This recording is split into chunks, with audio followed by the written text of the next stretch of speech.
Topic चल रहा था अपना मनोविज्ञान के संप्रदाय।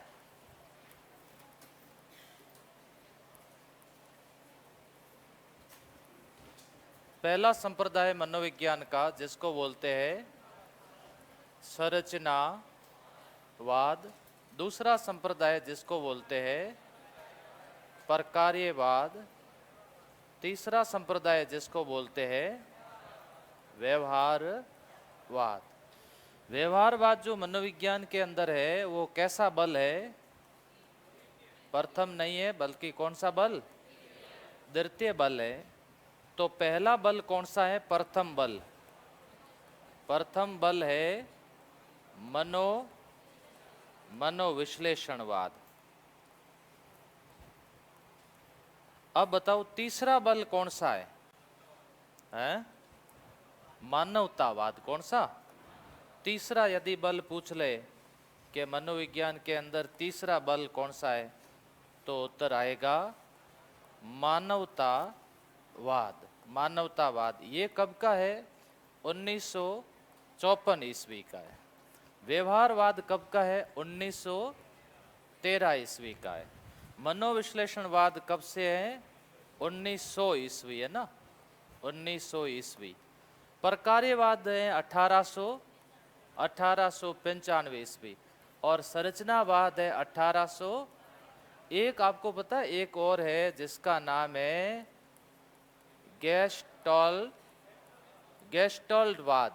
गेस्टोल्टवाद आया था 1912 में। ये 1912 में आया और ये 1913 में आया। ये 1913 में। तो कभी कभी ऐसा भी पूछ ले, काल क्रम का सवाल आ जाए, भरोसा नहीं। देखो सवाल कभी कभी सरल भी आते हैं और कभी कभी कठिन भी आ सकते हैं। जो कठिन पढ़ेगा उसके सरल तो आ रहा होंगे नहीं होंगे?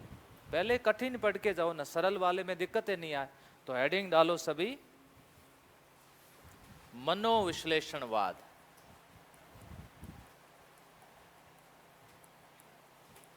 मनोविश्लेषणवाद संप्रदाय। मनोविश्लेषणवाद संप्रदाय प्रवर्तक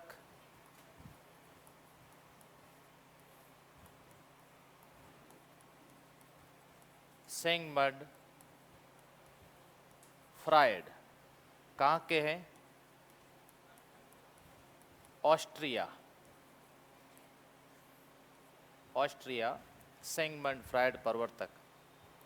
समय 1900 ईस्वी। समय 1900 ईस्वी।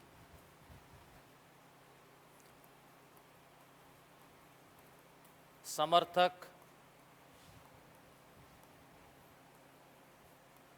कार्ल युंग, एडलर इसके समर्थक माने जाते हैं। लिखना मेरे साथ में, इसे मनोविज्ञान में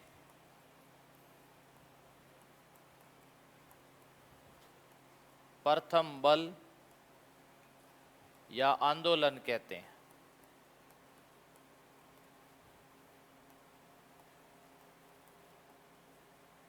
प्रथम बल या आंदोलन कहते हैं।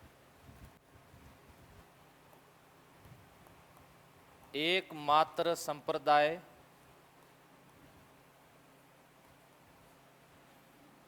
जिसकी स्थापना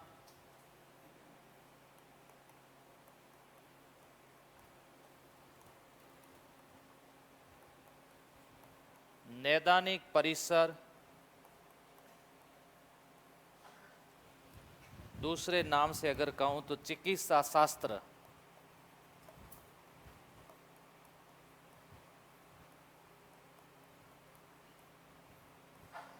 में हुई। नैदानिक परिसर में हुई। इससे पहले सब में यूनिवर्सिटी लिखवाई, विश्वविद्यालय लिखवाया नहीं का? कोई जॉन हॉपकिंस में हुआ, कोई हार्वर्ड विश्वविद्यालय में हुआ। अब विश्वविद्यालय यहाँ नहीं लिखवाया। यहाँ कौन सा परिसर लिखवाया? नैदानिक परिसर लिखवाया। चिकित्सा शास्त्र में इसका जन्म होता है, ये संप्रदाय जिसको मनोविश्लेषणवाद संप्रदाय कहते हैं। नोट कर दिया?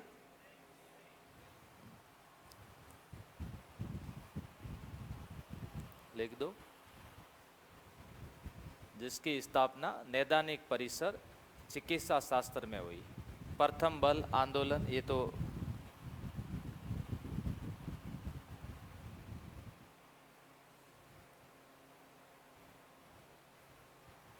सिगमंड फ्रायड ने लिखना,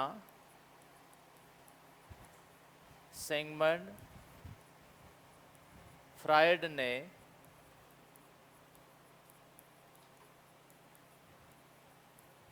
मनोविश्लेषणवाद सिद्धांत के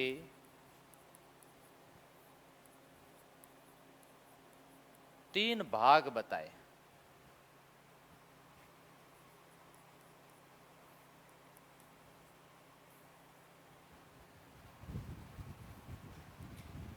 तीन भाग बताए। नंबर 1, व्यक्तित्व की संरचना।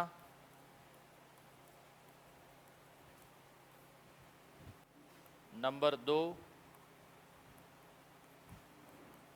व्यक्तित्व की गति की। नंबर 3, व्यक्तित्व का लैंगिक विकास।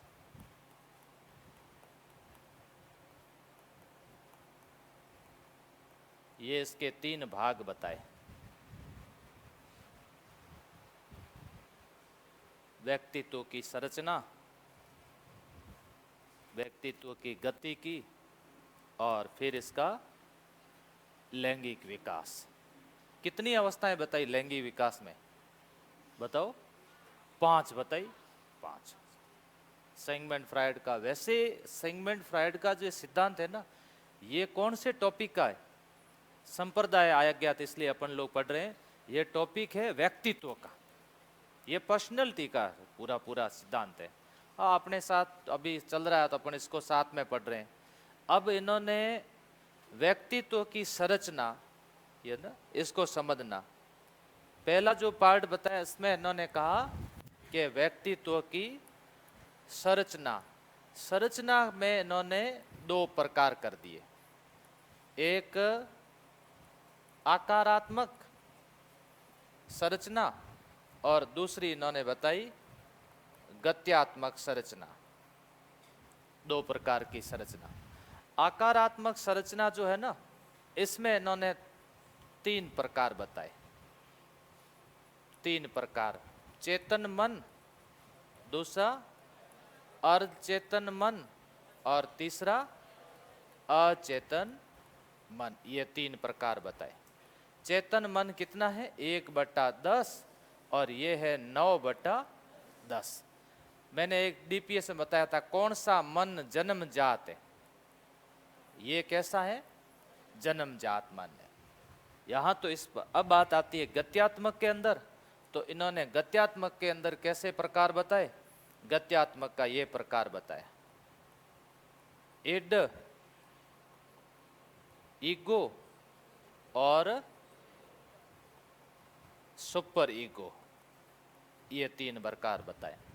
यहाँ पर आकारात्मक में मन के 3 प्रकार बताए, और गत्यात्मक में किसके प्रकार बताए? गत्यात्मक के अंदर एक व्यक्ति के व्यक्तित्व के 3 प्रकार बताए। तो अपन चेतन, अर्धचेतन और अचेतन में अंतर समझते हैं पहले, फिर समझते हैं किसमें? इड, ईगो और किसमें? सुपर ईगो में। क्योंकि ये जो है ना, ये आपस में इससे संबंधित है। अब देखो, इड की बात करें, यहाँ आपके सामने ये पड़ा। यदि हम इड की बात करें कि इड कौन है, आखिर इड कौन है, तो ये कौन है? ये है अचेतन मन का स्वामी है। अब बताओ, तो समझ गए बात को? जो बातें इड में है वही बातें किसमें? अचेतन में होगी, क्योंकि अचेतन मन का स्वामी कौन है? इड है। अब बात आती ईगो की। ईगो कौन है? चेतन मन का, ये चेतन मन का स्वामी है। ये चेतन मन का स्वामी है। अब बात आती है किसी सुपर ईगो की आती है, चेतना से अधिक संबंधित है, ये स्वामी वगैरह नहीं है। चेतना से प्रश्न आता है कि अधिक संबंधित है, स्वामी वगैरह इसको हम नहीं कह सकते। तो एक तो तुलनात्मक रूप से आपके सामने आ सकता है। अब आपके मन में सवाल आएगा कि सर इड जो है ये तो पूरा अचेतन मन का है, ईगो केवल चेतन का है क्या? ये सवाल अगर आ जाए तो ईगो और सुपर ईगो दोनों तीनों मन से संबंध रखते हैं। ये चेतन का स्वामी भी है, लेकिन इसके साथ साथ में इसमें कौन सा मन साथ में है? अचेतन भी है, और दूसरा कौन सा? अचेतन भी है। प्री कॉन्शियस भी है, अनकॉन्शियस भी है। इसके अंदर भी यही सेम है, लेकिन ये अधिकतर कौन से मन का स्वामी है? ये चेतन मन का स्वामी है। फिर इसकी विशेषताओं पर बात करते हैं। पहले तो अंतर समझ में आना चाहिए सबको कि चेतन मन, अर्ध चेतन मन, अचेतन मन, इड, ईगो और सुपर ईगो, ये तो हुए तीन प्रकार, ये हुए तीन प्रकार। फिर ये समझ में आना चाहिए कि इड जो है कौन से मन का स्वामी है, ईगो कौन से मन का स्वामी है। यस, ये बात बेसिक है, बेसिक समझ में आई। फिर इससे आगे बढ़ते हैं। फिर हम पढ़ते हैं कौन सा मन? ये हो गया चेतन मन, ये हो गया अर्ध चेतन मन, ये अर्ध चेतन, और ये मन है कौन सा? अचेतन मन, ये अचेतन मन। अब मैं आपसे एक सरल आपसे सवाल पूछ लूं, कौन से मन का विकास सबसे पहले होता है? सबसे पहले तो अचेतन का सबसे पहले होता है। तो यहां ये पढ़ा जाएगा कि इस मन का विकास सबसे पहले होता है। ये मन जन्मजात है, ये जात है। ये मन जो है, ये मन जागरूक मन नहीं है। जागरूक है क्या ये मन? ये जागरूक मन नहीं है। ये मन जो है, ये मन कैसा है? ये मन व्यापक मन है। ज्यादा है ना, इसमें बहुत सारे, क्यों व्यापक कैसे हैं? कितने परसेंट है? ये 90% है, ये व्यापक मन है। अब एक चीज आप सामने और है, आप इतनी बात समझे हो तो एक बताना, इस मन का संबंध ज्यादातर कौन सी अवस्था में? शैशव में, बाल्या में, किशोरावस्था में? ज्यादातर कौन से में? किशोरा में नहीं, ये ज्यादातर है बाल्यावस्था। कौन सी अवस्था में? बाल्यावस्था। कौन सा मन विद्यार्थी जीवन के लिए बहुत जरूरी है? ये विद्यार्थी जीवन हेतु आवश्यक है। अब आप कहोगे सर विद्यार्थी जीवन हेतु आवश्यक क्यों है? क्योंकि इसलिए, समझ लो, आपके सामने बोल देता हूं, विद्यार्थी जीवन के लिए आवश्यक इसलिए क्योंकि इसके अंदर जो इच्छाएं होती है ना, वो कैसी होती है? दमित इच्छाएं होती हैं, जिसकी हम क्या नहीं कर सकते? पूर्ति नहीं कर सकते। वो सब इसमें डालते रहते हैं, इसमें डालते। विद्यार्थी जीवन है, बेरोजगारी का जीवन है। बैठे बैठे अभी आपके मन में आया गोवा जाओ ना, तो थोड़ा समुद्र में हिलोरे ले लूं, हुआ नहीं हुआ? जा सकते हो क्या? कहां जाओगे? गोवा की टिकट के पैसे नहीं अपने पास इतने। तो ऐसी स्थिति के अंदर अभी आपने अपनी गोवा की इच्छा कहां डाल रखी है? किसके अंदर? सारी चीजें इसके अंदर डालनी पड़ती हैं। विद्यार्थी जीवन के काम का मन है। दमित इच्छाएं हैं, पूर्ति जिसकी नहीं कर सकते, वो सारी, वो सुखद इच्छाएं भी है, वो सुखद इच्छाएं भी जिसकी हम पूर्ति नहीं कर सकते, वो सारी इसके अंदर डाल देते हैं। ये तो क्या है? अर्ध चेतन तो क्या है? अर्ध चेतन तो एक तरह की अपन कैसी अवस्था कहते हैं? ये तो मूर्छित अवस्था है। ये प्रयास करने पर इस मन को कौन सी अवस्था में लाया जा सकता है? जागृत अवस्था में लाया जा सकता है। इसका कोई परसेंटेज नहीं है। इसकी शुरुआत बाद में होती है, और ये सबसे ज्यादा कौन सी अवस्था को प्रभावित करता है? वृद्धावस्था को करता है। वृद्धावस्था से पहले सबसे ज्यादा प्रभावित करता है कौन सी अवस्था को? प्रौढ़ावस्था को कहते हैं। इस मन में हम इसमें कैसी अवस्था में रहते हैं? जागरूक अवस्था में रहते हैं। इस समय हम अधिकतर बात कैसी करते हैं? नैतिक बात करते हैं। अधिकतर हमारी बातें कैसी होती है? सामाजिक बातें होती हैं। और हम इस समय कैसी अवस्था में होते हैं? ऐसी अवस्था में, वास्तविक अवस्था में होते हैं, जिसको हम कैसी अवस्था कहते हैं? जागरूक अवस्था कहते हैं। तो यहाँ पर नैतिकता की बातें ज़्यादा होती हैं, जागरूकता की बातें ज़्यादा होती हैं, सामाजिकता की बातें इस मन के अंदर ज़्यादा होती हैं। ये मन वो है जो दिख रहा है, ये मन वो है जो हमारे सामने प्रत्यक्ष है, ये मन वो है जो हमारे सामने प्रत्यक्ष नहीं है, बल्कि इस मन को हम कैसा मन कहते हैं? है ना, छुपा हुआ, छद्म कह सकते हैं। ये तो छुपा हुआ मन है। तो वो मन व्यापक मन है। ये मन मात्र कितने परसेंटेज है बताओ? ये सिर्फ 10%, ये 10% है। अब बात आती है अगले पायदान पर चलते हैं। अब लेते हैं इड को। ये इड और ये है ईगो और ये सुपर ईगो। इड, ईगो और सुपर ईगो। अब इड, इसको इड को बोलते हैं इदम, है ना, कहते हैं। इसको बोलते हैं अहम, उसको बोलते हैं परम अहम। अब इनके लिए अगर हम शब्द की बात करें तो ये तो जो है इसके अंदर कैसी प्रवृत्ति होती है? पशुत्व। ये पशुत्व है। तो ये कैसा है? ये मनुष्यत्व है, ये मनुष्यत्व, ये मानवत्व, ये मानवत्व। और इस मन को, इसको व्यक्तित्व के प्रकार कैसा कहते हैं? देवत्व। इसको देवत्व के नाम से जाना जाता है। यहाँ इड, ये कौन सी इच्छाओं की पूर्ति करना चाहता है? सुखद इच्छाओं की पूर्ति करना चाहता है। इसके अंदर नैतिकता नहीं है तो कैसी है? यस, इसके अंदर अनैतिकता है। ये तर्कहीन है, ये तर्कहीन है। और ये इस कौन से मन का स्वामी है? ये अचेतन मन का स्वामी है। इसको हम दूसरे भाषा में कह सकते हैं ये आनंद का घर है, ये आनंद का घर है। ये सारी इच्छाओं की पूर्ति करना चाहता है, आनंद का घर है। लेकिन ईगो जो है, अब इस अवस्था को, ईगो की अवस्था, ये है वास्तविकता। ये वास्तविकता है। इसको कैसी संज्ञा दी गई है? वकील की संज्ञा दी गई है। इसको घुड़सवार की संज्ञा दी गई है। ये एक तरह का घुड़सवार है। ये वास्तविकता पर आधारित है। ये संतुलन स्थापित करता है। इसका काम है संतुलन स्थापित करना। किन दोनों के बीच में? इड और किसके बीच में? सुपर ईगो के बीच में संतुलन स्थापित करने का काम ये करता है। इसलिए इसको वास्तविक कहते हैं। इसको वकील की संज्ञा दी गई है। ये जो स्वामी होता है वो कौन से मन का है? ये चेतन मन का स्वामी होता है। ये चेतन मन का स्वामी। ये मन कहता है खाओ पियो और मौज करो, उधार लेकर के घी पियो। ये तो ये कहता है, मांगने वाले मांगते रहेंगे, रोते रहेंगे। वो क्या कहता है? खाओ भले पैसे दे के खाओ, पियो भले पैसे दे करके पियो, मौज करो भले पैसे दे करके मौज करो। वो ये सारी बातें कहता है। यहां पर बात आई, ये करो, यह ना करो, यह ना करो की स्थिति। यहां पर ज्यादातर बात किसकी है?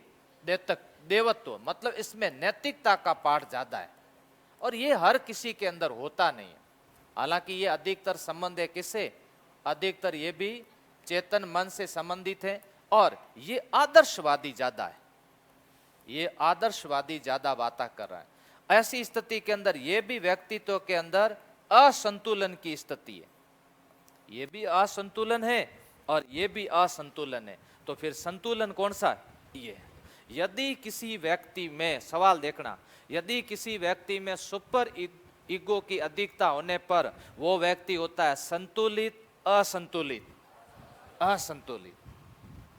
यदि किसी व्यक्ति में इड की मात्रा अधिक होने पर वो व्यक्ति होता है संतुलित, असंतुलित, असंतुलित। यदि किसी व्यक्ति में ईगो की अधिकता होने पर वो व्यक्ति होता है संतुलित।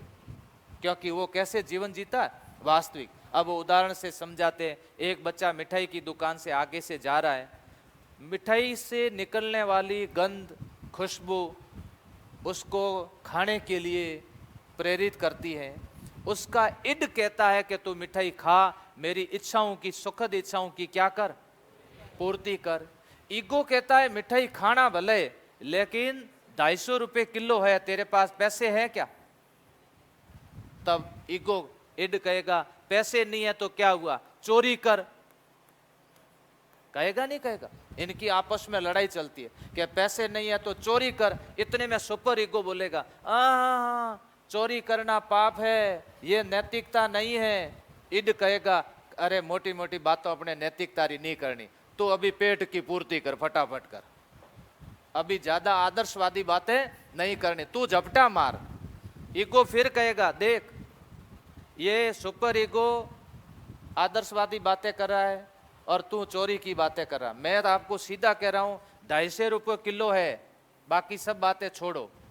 लेकिन आखिर के अंदर यदि ईगो की मान लिया तो चुपचाप चला जाएगा उसका व्यक्तित्व कैसा, संतुलित।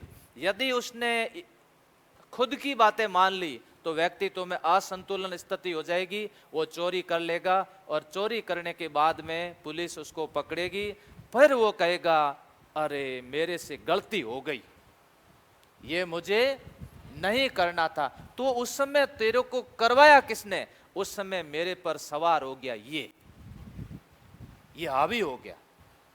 और ये जिसके मन में हावी हो जाता है, ये अचेतन मन का स्वामी है। फिर ये अचेतन मन की बातें खुरच खुरच करके बाहर निकाल करके व्यक्तित्व को खत्म कर देता है, ये व्यक्तित्व को, और ये व्यक्तित्व को लेके चलता है। और ये थोड़ी बातें कैसी करता है, ये आदर्शवादी बातें करता है, ऐसा संभव नहीं है। ऐसे लोग कम होते हैं, जैसे महात्मा गांधी, सत्यवादी राजा हरिश्चंद्र, ऐसे लोग बहुत कम होते हैं।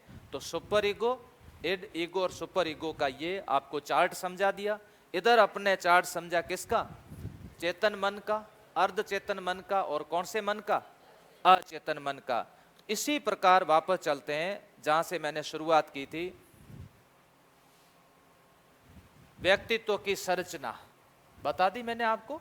व्यक्तित्व की संरचना के बाद में आया व्यक्तित्व की गति। गतिक में ये बताते हैं, एक तो मूल प्रवृत्ति की बात करते हैं, मूल प्रवृत्ति। सिगमंड फ्रायड ने मूल प्रवृत्ति 2 प्रकार की बताई, इरोस, थानाटोस, जिजीविषा और मुमूर्षा। जिजीविषा और मुमूर्षा। जिजीविषा का मतलब जीवित रहने की इच्छा, जीवन जीने की इच्छा, दूसरों की भलाई करने की इच्छा। और मुमूर्षा का मतलब मृत्यु की इच्छा या दूसरों को मारने की इच्छा, या तो खुद या फिर किसी और को मारने की इच्छा, ये मूल प्रवृत्ति। इसके अलावा इसमें आती है रक्षा तंत्र। रक्षा तंत्र, रक्षा युक्तियां, ये अपन अलग टॉपिक में पढ़ते हैं। देखो अपन पढ़ते हैं दमन, शमन, प्रतिगमन, पढ़ते नहीं पढ़ते, क्षतिपूर्ति, वो सारा उसी के अंदर पढ़ेंगे। फिर बात आती है व्यक्तित्व का कौन सा विकास, लैंगिक। फिर ये व्यक्तित्व के लैंगिक विकास की 5 अवस्थाएं बताते हैं। ओरल बताते हैं, एनल बताते हैं, फिलिक बताते हैं, लेटेंसी बताते हैं और जेनिटल का।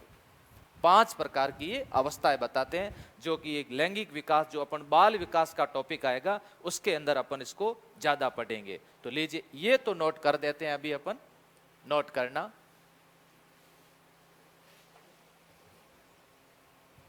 व्यक्तित्व संरचना, व्यक्तित्व संरचना के 2 भाग बताएं। व्यक्तित्व संरचना के 2 भाग।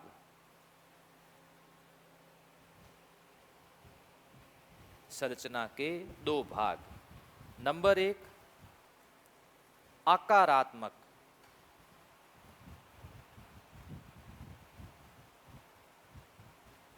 नंबर 1 आकारात्मक। आकारात्मक कोष्ठ में लिखना टोपोग्राफिकल।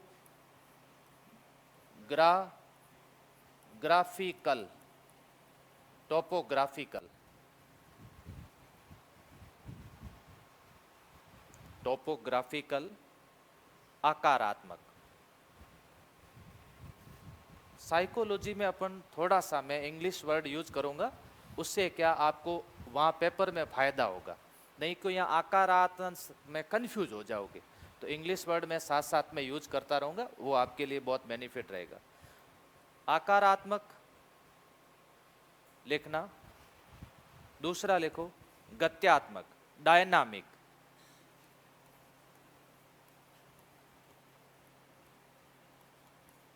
गत्यात्मक, डायनामिक।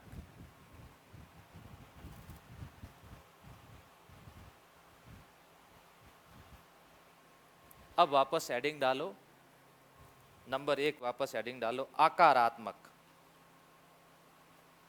आकारात्मक।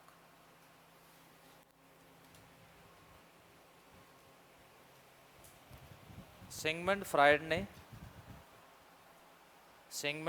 ने मन की तुलना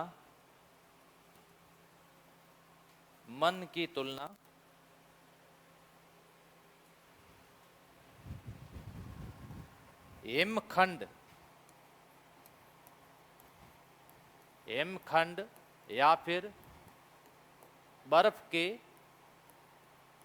टुकड़े से की। हिमखंड या बर्फ के टुकड़े से की। बर्फ के टुकड़े से की। मन के, अगले लाइन लिखना, मन के 3 प्रकार बताए। मन के 3 प्रकार बताए। नंबर 1 चेतन मन। चेतन मन, कोष्टक में लिखना 1/10। चेतन मन 1/10। इस मन का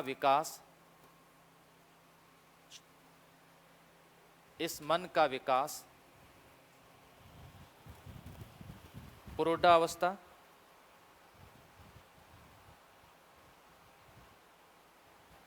कोमा करके लिखना, वृद्धावस्था में अधिक होता है।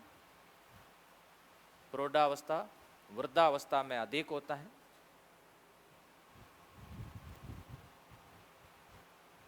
यह नीचे एक लाइन लिखते रहना ना, यह व्यक्ति की जागरूक दशा है या स्थिति है, जागरूक स्थिति है।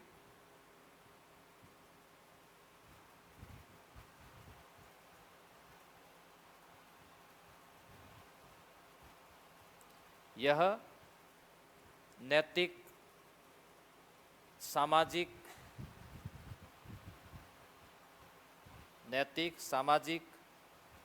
सांस्कृतिक मूल्यों से संबंधित, नैतिक, सामाजिक, सांस्कृतिक मूल्यों से संबंधित,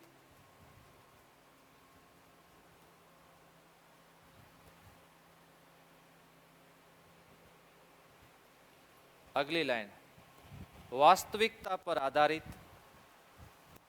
वास्तविकता पर आधारित,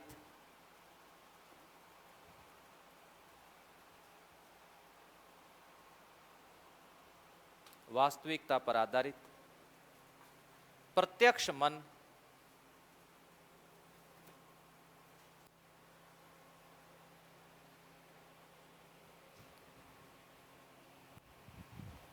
नेक्स्ट दूसरा लिखो, अर्ध चेतन मन। कैसा? अर्ध चेतन। प्रत्यक्ष मन के बाद में लिखना अर्ध चेतन मन। अर्ध चेतन मन प्री कॉन्शियस,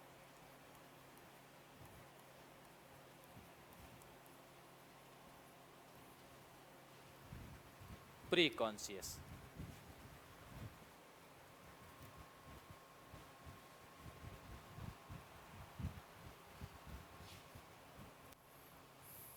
यह व्यक्ति की मूर्छित अवस्था है।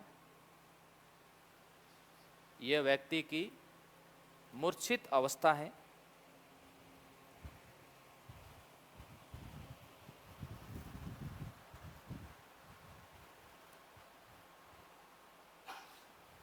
प्रयास करने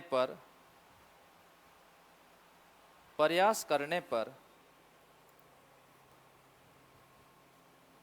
अर्ध चेतन मन की बातों को, प्रयास करने पर अर्ध चेतन मन की बातों को चेतन में लाया जा सकता है, बातों को चेतन में लाया जा सकता है।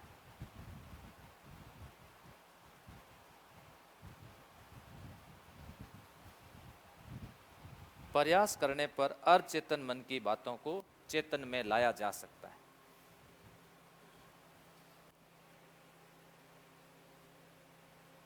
अचेतन मन, अनकॉन्शियस लिखना, अचेतन मन, अनकॉन्शियस, कॉन्शियस, प्री कॉन्शियस और अनकॉन्शियस।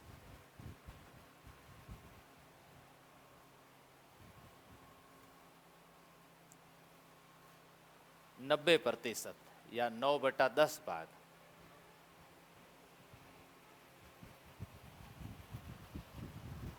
ये व्यापक मन लिखना, यह व्यापक मन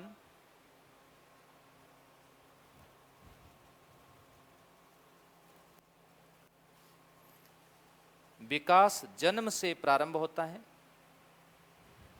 विकास जन्म से प्रारंभ होता है।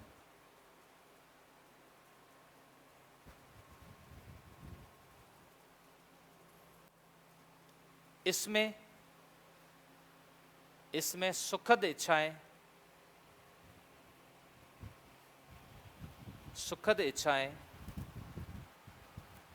अतृप्त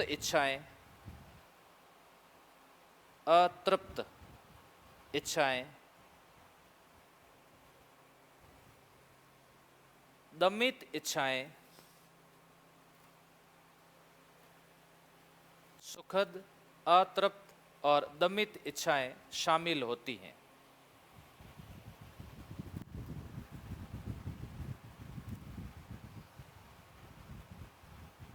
दमित इच्छाएं शामिल होती हैं। यह जागृत अवस्था में नहीं, यह जागृत अवस्था में नहीं,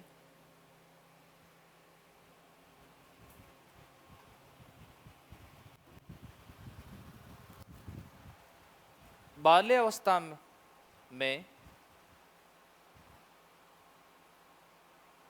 अवस्था में यह मन सर्वाधिक सक्रिय रहता है।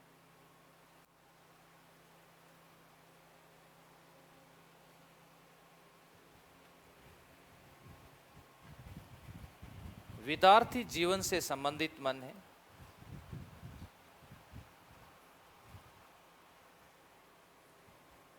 विद्यार्थी जीवन से संबंधित मन है।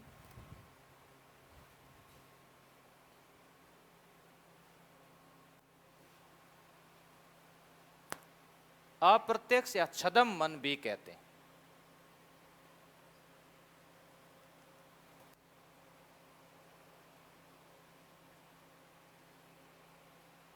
अप्रत्यक्ष है या फिर कैसा है, छद्म, छुपा हुआ मन है। लास्ट लाइन में मैंने यही बोला था, ये अप्रत्यक्ष या फिर कैसा है, छद्म का मतलब होता है छुपा हुआ मन है, जो कि सामने नहीं दिखता है। सामने कौन सा दिखता है, ये है नैतिक, सामाजिक, वास्तविक, प्रत्यक्ष। ये सारा ऐसा मन है जो एकदम छुपा हुआ मन है। इसके बारे में ये कहा जाता है कि इसकी जो बातें हैं उनको हम चेतन में नहीं ला सकते, जबकि ये स्वतः ही आती है। इसको हम चेतन में नहीं ला सकते, जबकि ये स्वतः आने की क्या करते हैं, कोशिश।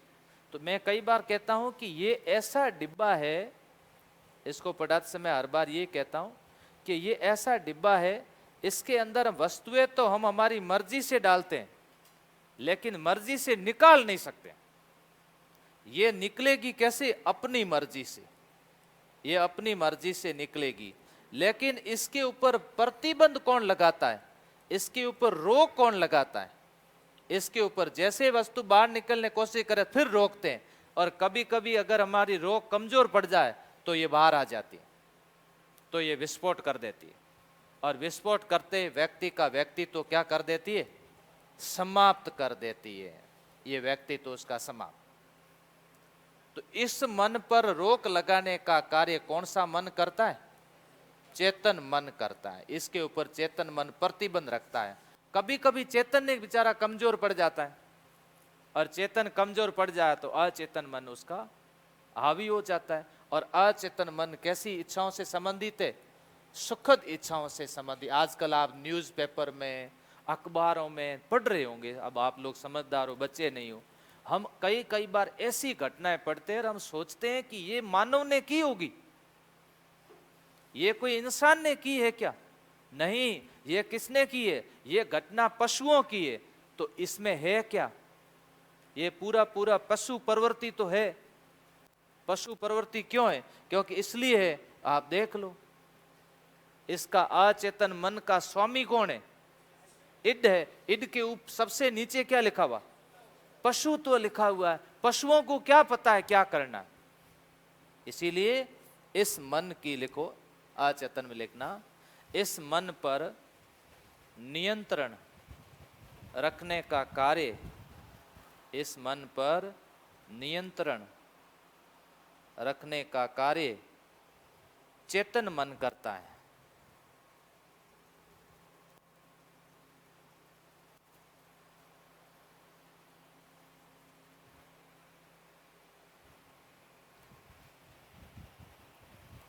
इसमें व्यक्ति अपनी इच्छाओं को दबा तो सकता है,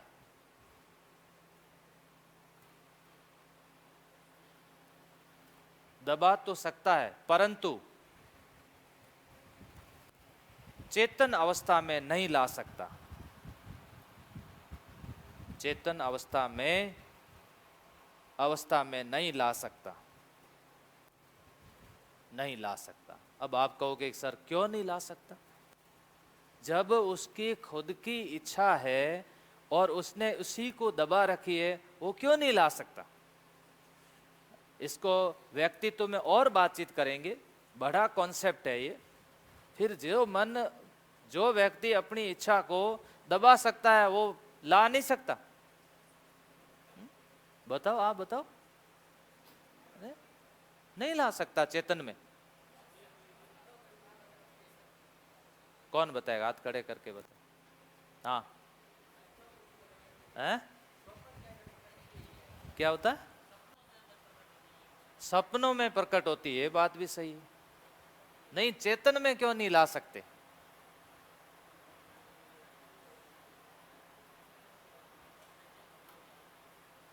सपने में तो प्रकट होती है, आपके हुई? नहीं, होने में क्या? देखो, मेरे भी होता है कभी सपना जाग कहीं घूमने का, और घूम लिए, इतने में श्रीमती जी ने कहा उठो कोचिंग का टाइम हो गया। आँख खुली तो बाड़मेर में बैठे और घूमे कहीं और। होता है बिल्कुल। स्वप्न विश्लेषण विधि किसने दी? मोहन जी नाम है आपका? आपका नाम क्या? दी है बिल्कुल। स्वप्न विश्लेषण विधि किसने दी? सम्मोहन विधि किसने दी? उन्होंने दी। तो मेरा कहने का मतलब यह है कि इसको हम चेतन में व्यक्ति इसलिए नहीं ला सकता क्योंकि लाने पर वो नैतिकता नहीं है, वो नैतिकता नहीं है। अब मेरी बात समझिएगा, मान लो मैं एक व्यक्ति हूं और मेरी शादी हो रखी है, ये ए और बी का अपन उदाहरण ले लेते, मेरा भी नहीं, ए बी का लेते हैं। बी की शादी किससे हो रखी है? ए इसकी पत्नी है, इसकी पत्नी है। लेकिन ये प्रेम किससे करता है? सी से करता है। लेकिन मीठी मीठी बातें किससे करता है? ए से करता है। यदि ये समाज के अंदर कह दे कि नहीं मेरे तो कल से घर पे ये रहेगी, कह सकता है क्या? कभी जीवन में नहीं बता सकता ये बात, क्योंकि इसमें इच्छाएं ऐसी डाली हुई है, दमित, पूर्ति नहीं हो सकती, सुखद, जिसको हम सामने कभी लाए नहीं सकते, लेकिन कभी कभी ये सामने आ जाती है तो हम क्या करते हैं, इसको तो मार देते हैं और इसको रख देते हैं, और फिर कौन सी हवा खाते हैं, जेल की हवा खाते। बड़े बड़े लोगों ने ऐसा किया है, उच्च अधिकारियों ने ऐसा किया है, तो पढ़े लिखे अधिकारियों ने ये जेल की हवा खाएंगे। क्यों किया? क्योंकि ये समाज में बताया किसी को नहीं, इन्होंने बताया नहीं, लेकिन पूर्ति करने की कोशिश की।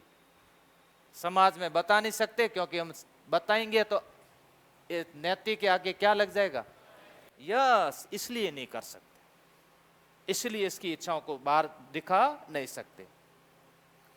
गत्यात्मक model number 2, गत्यात्मक model.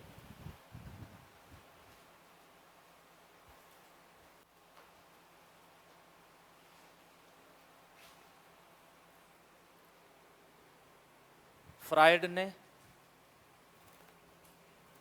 गत्यात्मक model dynamic है, लिखना फ्राइड ने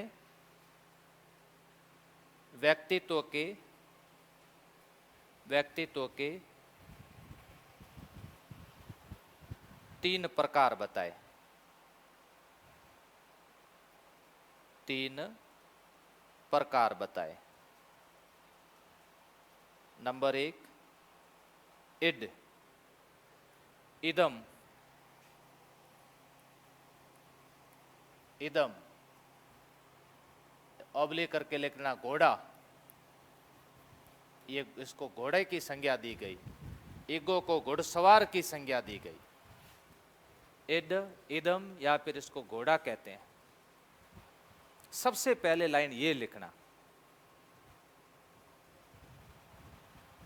अचेतन मन का स्वामी, अचेतन मन का स्वामी, अचेतन मन का स्वामी। अगली लाइन में ये लिखना, आनंद का घर, आनंद का घर, ऑब्लिक करके लिखना, खाओ पियो मौज करो,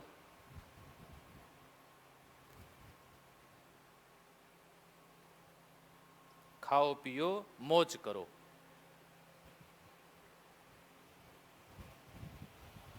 पशुत्व प्रवृत्ति, पशुत्व प्रवृत्ति,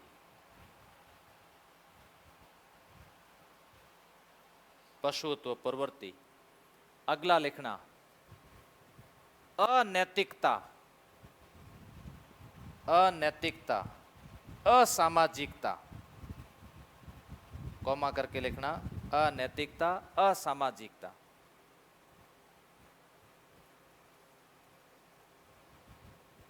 तर्कहीन विचार,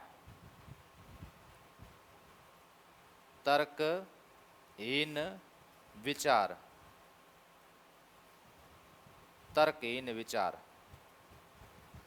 अब एक चीज आपसे मैं पूछ लेता हूं, इस प्रकार के व्यक्तित्व में ज्यादा कौन सा समय में बच्चा होता है, उस समय ऐसा व्यक्तित्व ज्यादा होता है उसके मन में?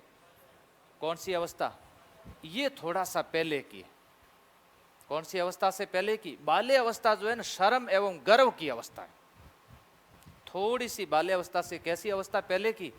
थोड़ा सा पहले की। बाल्य अवस्था शुरुआत हो रही और शेषवावस्था की स्थिति चल रही है, उस समय बच्चा नैतिक और अनैतिक कुछ भी नहीं होता है। तो यहाँ पर उस समय देखो, अपने अचेतन मन जिसमें कहा था ना, प्रभावित हो रहा है कि उस समय बच्चे की खेल कूद संग्रह करने की स्थितियाँ ज़्यादा होती है, तब वो घर वालों को नहीं बताता, उसको शांत करने की कोशिश करता है।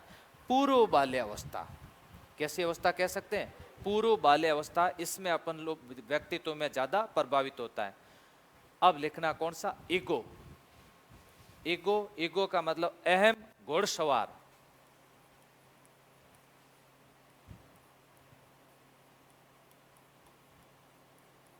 घोड़सवार या फिर इसको बोलते हैं मन का प्रशासक,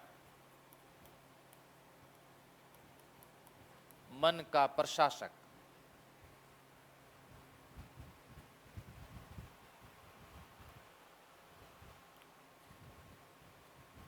मन का प्रशासक।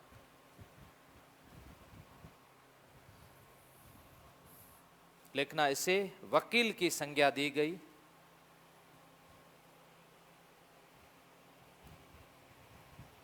इसे वकील की संज्ञा दी गई।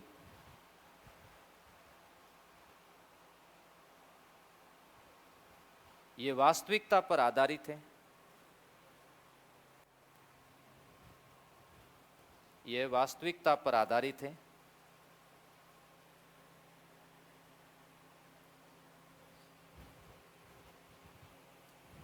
चेतन मन का स्वामी है।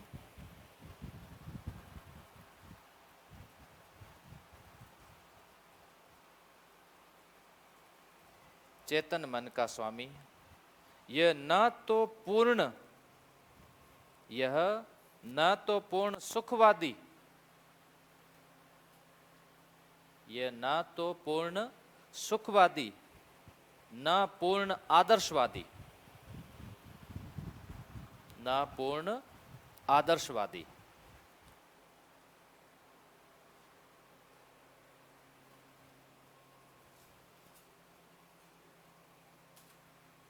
इसे मनुष्यत्व की संज्ञा दी गई। पशुत्व, मनुष्यत्व या मानवत्व की संज्ञा दी गई।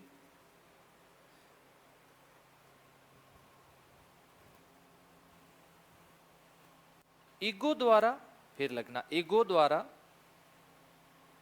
द्वारा इड एवं सुपर ईगो में, इड एवं सुपर ईगो में तालमेल स्थापित करने का, ईगो द्वारा इड एवं सुपर ईगो में तालमेल स्थापित करने का कार्य किया जाता है।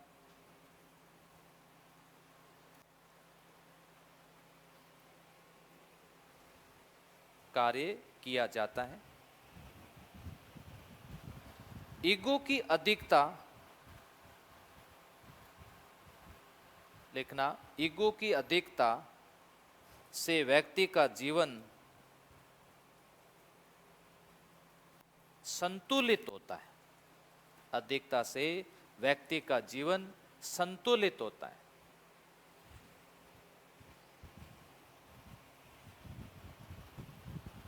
संतुलित होता है। ईगो की अधिकता से व्यक्ति का जीवन संतुलित होता है। नोट करके लिखना, इड एवं सुपर ईगो, नोट में लिखना, इड एवं सुपर ईगो की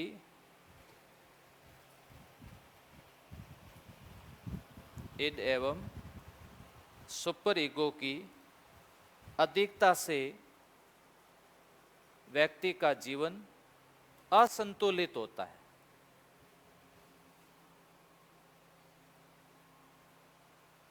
असंतुलित होता है। सुपर ईगो मतलब देवत्व, ज्यादातर आदर्शवादी बातें करेगा तो भी समाज में तालमेल नहीं कर पाएगा। किसने पूछा? समाज में क्या नहीं कर पाएगा? तालमेल नहीं कर पाएगा। हमारे समाज में यदि कोई ऐसा व्यक्ति हो बिल्कुल हाई लेवल की बातें करेगा, संभव है क्या? ऐसे देवत्व टाइप का व्यक्ति, फिर वो व्यक्ति समाज में संतुलन करके नहीं चल सकता, क्योंकि समाज की वास्तविकता से थोड़ा सा वो क्या होता है, परे होता है। वो हर बात में हमें टोकेगा, ये नहीं, ईश्वर देख रहा है, ये नहीं, यहां हो रहा है, सत्य, ये सारी चीजें संभव नहीं है। कई बार हमें वास्तविकता पर भी चलना पड़ता है। अब लिखो, सुपर ईगो परम अहम, परम अहम,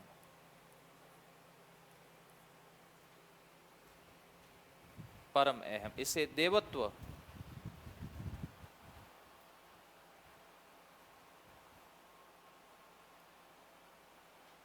देवत्व कहते हैं। यह चेतन मन से अधिक प्रभावित है या चेतन मन से अधिक संबंधित है। यह चेतन मन से अधिक संबंधित है।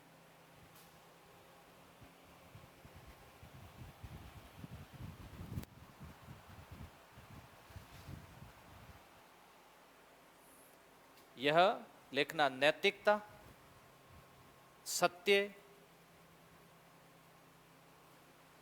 नैतिकता, सत्य, आदर्शवादिता,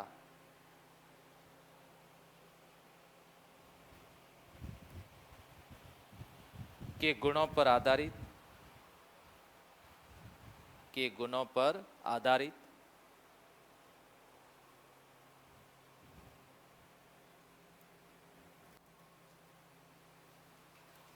यह करो, यह मत करो,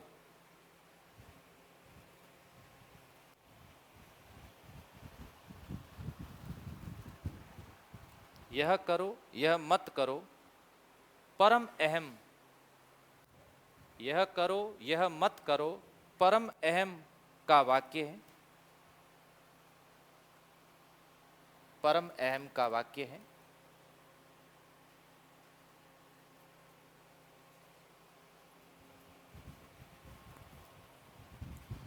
लिखना यह चेतन,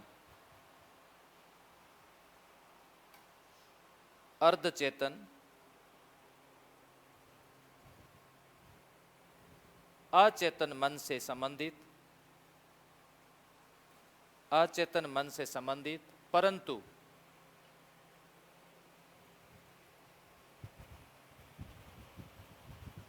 चेतन मन की अधिकता, चेतन मन की अधिकता है,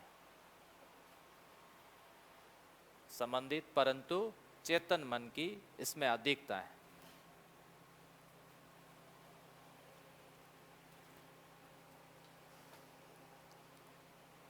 दूसरा प्रकार नंबर 2, व्यक्तित्व गति की,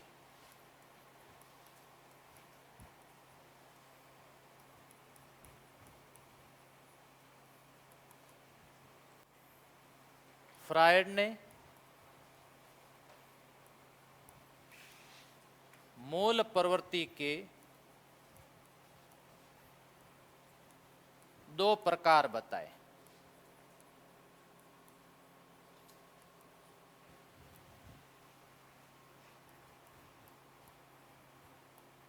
जिजीविषा, इरोस,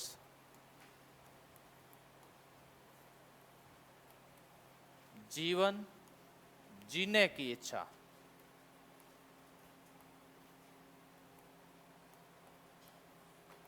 जीवन जीने की इच्छा,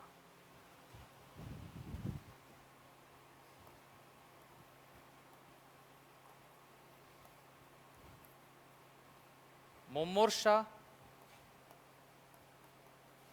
थानाटोस, मृत्यु या फिर मारने की इच्छा,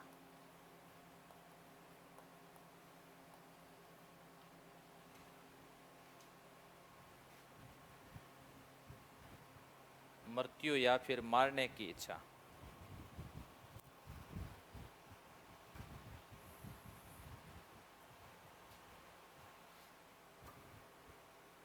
वैसे मूल प्रवृत्ति का सिद्धांत तो किसने दिया था? विलियम मैकडूगल का। कितनी बताई? 14। समय कितने बताए? 14। ये संख्या पूछी हुई एक बार आपके रीट में, 14 संख्या पूछी हुई। फ्राइड की मूल प्रवृत्ति पूछे तो इन्होंने 2 बताई, इरोस और थानाटोस, जिजीविषा और मुमूर्षा, ये इन्होंने 2 प्रकार बताए। अगला लिखना, लिखो लिखो, कोई नहीं, आराम से लिखो।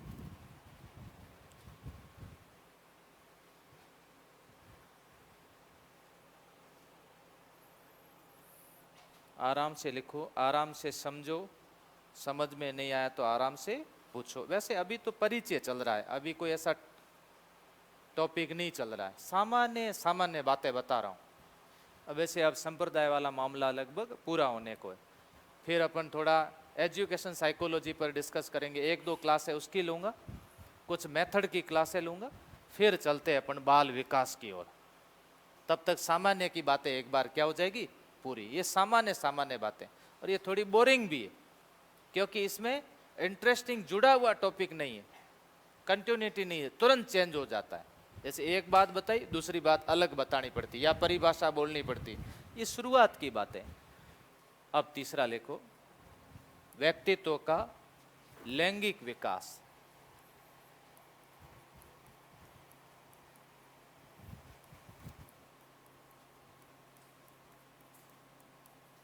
लैंगिक विकास।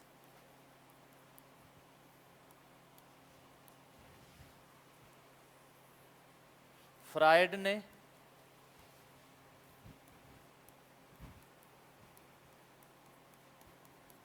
लैंगिक विकास की 5 अवस्थाएं बताई।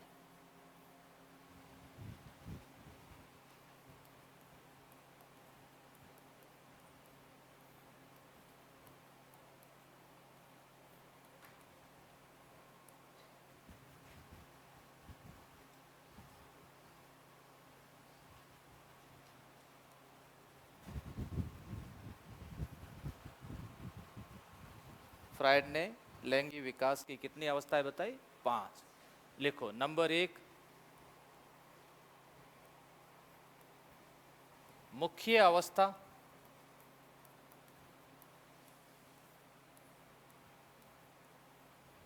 ओरल। जन्म से 18 माह।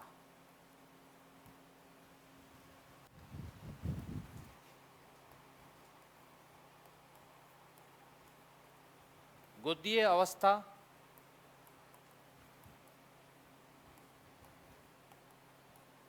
एनल।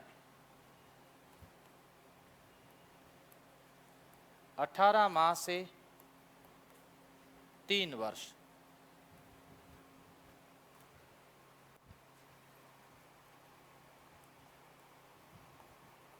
लैंगिक अवस्था।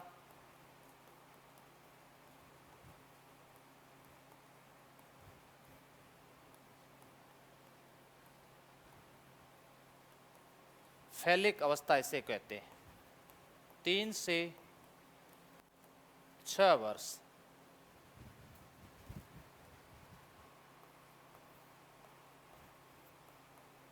सुप्त अवस्था।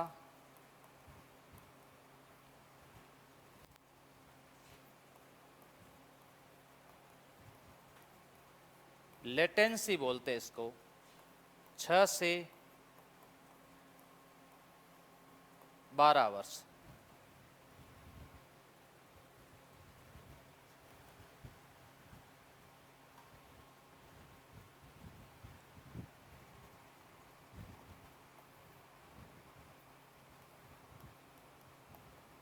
जनेंद्रिय अवस्था।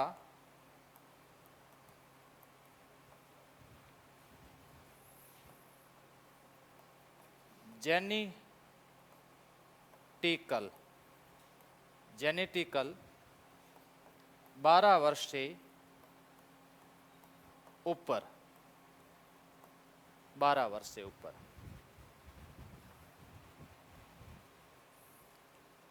समय पूछा जा सकता है, तुलनात्मक रूप से भी पूछ सकते हैं। सिगमंड फ्रायड की संख्या पूछी जा सकती है, कुल कितनी अवस्थाएं।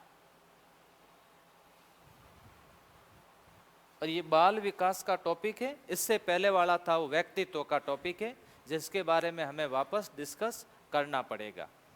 एक बार इसका परिचय नोट कर लो। 5 अवस्थाएं संख्या में पूछी जा सकती हैं, कौन कौन सी है। और एक चीज हमेशा ध्यान रखना, इसके अंदर क्या पूछा जा सकता है? क्रमबद्धता भी पूछी जा सकती है। ठीक है, क्रमबद्धता पर भी ध्यान। वैसे टेस्ट के अंदर ऐसे ही प्रश्न आएंगे तो बार बार आपका क्या होता रहेगा? अभ्यास करवाते रहेंगे। तो अभ्यास से सारी चीजें आप धीरे धीरे सीखते रहोगे। लीजिए, अब हेडिंग डालो, मानवतावादी संप्रदाय। मानवतावादी संप्रदाय। प्रवर्तक अब्राहम मैस्लो।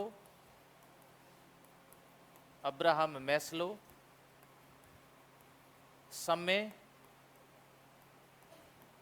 1954 ईस्वी, समर्थक कार्ल रोजर्स,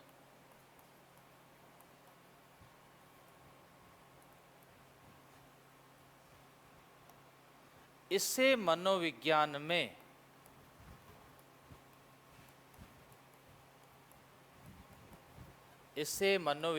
में तीसरा बल या फिर आंदोलन कहते हैं। तीसरा बल आंदोलन कहते हैं। इस संप्रदाय ने मनोविश्लेषणवाद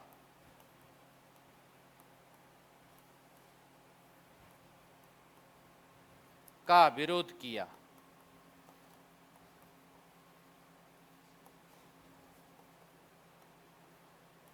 मनोविश्लेषणवाद का विरोध किया।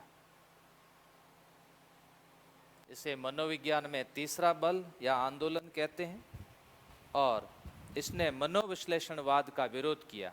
यह संप्रदाय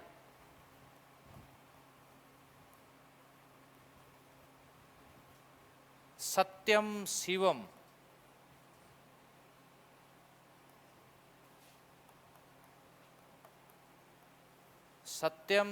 सुंदरम की विचारधारा पर आधारित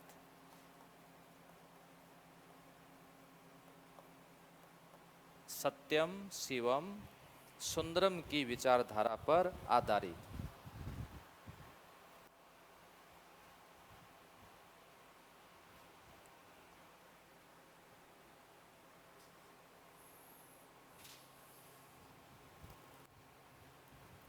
देखो ध्यान से समझ लेना, वापस बता देता हूं। यहां तक तो कोई बात नहीं, फैक्ट है।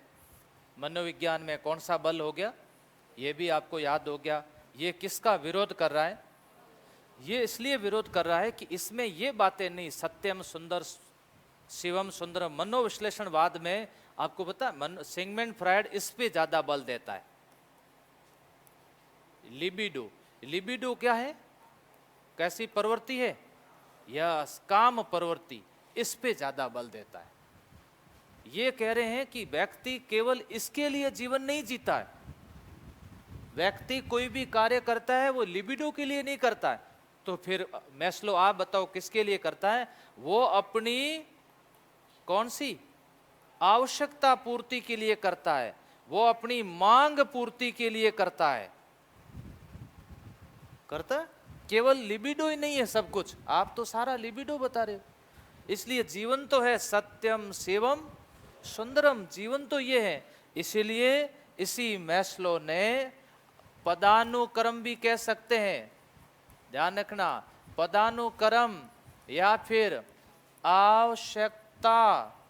आवश्यकतानुक्रम भी कहते हैं। इसको मांग का सिद्धांत भी कहते हैं। इन्होंने कहा व्यक्ति की आवश्यकताएं कितनी प्रकार की? 5 प्रकार की आवश्यकता है। और इस तरह से उन्होंने समझाया कौन कौन सी।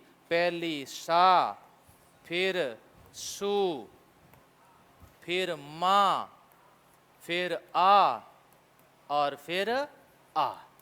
सासू मां आ अपने को याद रखना है। ये 5 प्रकार की आवश्यकताओं के लिए व्यक्ति जीवन जीता है, न कि इसके लिए। इसलिए इस लिबिडो का खंडन किया। तो इन्होंने बताया व्यक्ति की पहली आवश्यकता कौन सी है? सबसे पहली आवश्यकता है कौन सी? उसको शारीरिक भूख, प्यास, नींद, ये चीजें चाहिए। दूसरा, उसको थोड़ा बड़ा होने पर क्या चाहिए? सुरक्षा चाहिए, डर से उसको दूरी। फिर कैसी? स्नेह, मानवीय स्नेह, प्रेम, ये आवश्यकता कैसी है? मानवीय। फिर कैसी है? उस व्यक्ति को चाहिए समाज में आत्म सम्मान। ये टोटल 90% है, नहीं 95% है। ये टोटल 95%। फिर है कैसी? आत्म सिद्धि। और आत्म सिद्धि व्यक्ति की मतलब कितने % लोग इसमें होते हैं? 5% लोग इसमें होते हैं। 5% लोग, जैसे मान लो मेरी बात करूं, शुरुआत में शारीरिक थी, फिर सुरक्षा थी, फिर मानवीय हो गई, आत्मसम्मान भी मुझे मिला। क्यों मिला? क्योंकि सरकारी क्या मिल गई? नौकरी मिल गई, आत्मसम्मान मिला। आत्मसिद्धि, आत्मसिद्धि, पूर्णता की अभी प्राप्ति नहीं हुई, पूर्णता की प्राप्ति नहीं हुई। क्यों? क्योंकि अभी थोड़े पैसे कमाने हैं ना, थोड़े और कमा लेते हैं। तो आत्मसिद्धि अभी हो गई होती तो मैं यहाँ थोड़े होता, मैं किसी आश्रम में होता, अभी माला फेर रहा होता, इसी 4 बजे क्लास लेने थोड़े आता। तो इसीलिए ये नहीं है। अब आपके पास में यहाँ तक पहुंचे हो, अभी यहाँ आए नहीं हो, अभी आप आत्मसम्मान में नहीं आए हो, अभी आप खड़े होकर के कई भाषण नहीं दे सकते कि नौकरी के लिए यूं करना पड़ता है। उधर बैठा हुआ कहेगा अपने खुद रे, हाँ? होगा नहीं होगा। बोलने के लिए आत्मसम्मान तब मिलेगा, इसलिए थोड़ी प्रयास कर लो, इस बार आपकी नौकरी लग जाएगी। फिर जीवन में आत्मसिद्धि को प्राप्त करने के लिए आप कितनी संतुष्टि चाहते हो आप पे निर्भर करता है। तो यहाँ पर पदानुक्रम आवश्यक ना नो कर्म मांग का सिद्धांत दिया, इसलिए इसको सत्यम शिवम सुंदरम कहते हैं। तीसरा बल आने में टाइम लगा, 1954 में आकर के मनोविश्लेषणवाद का यदि किसी ने विरोध किया है तो फिर वो वही व्यक्ति था जिसका नाम है अब्राहम मैस्लो। ये मानवता की बातें बताने के कारण इस संप्रदाय हम कैसा बोलते हैं? मानवतावादी का। चलिए सर, अब आपकी आगे क्लास है। आज मुझे थोड़ा जल्दी भेजा था इसलिए मेरी पहले हो गई।